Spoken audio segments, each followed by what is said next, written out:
लो गाइजहरू म चाहिँ मकै गोड्न आइसकेँ है। लो गाइजहरू मकै गोड्न आउनु होला हाम्रो गाउँतिर।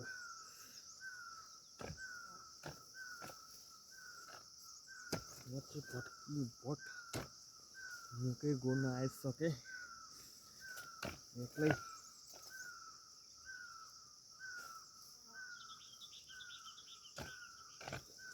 अलि साह्रै छ बारी पनि। मकै यत्रो भयो हेर्नु है, मकै यत्रो भयो हाम्रो पनि।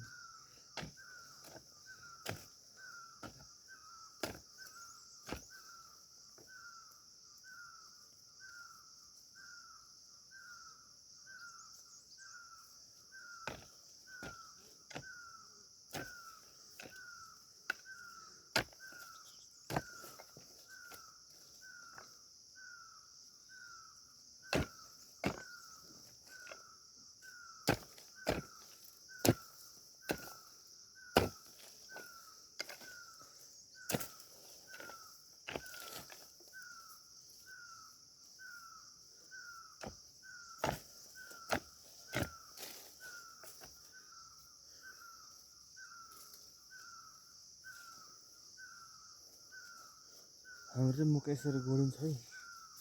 तपाईँहरू कसरी गोडिन्छ कमेन्ट गर्नुहोस् होला। हाम्रो मकै यत्रो सानोमा गोडिन्छ किनकि घाँस नबढोस् भनेर यो कुरा मकै भनिन्छ, गोडिन्छ।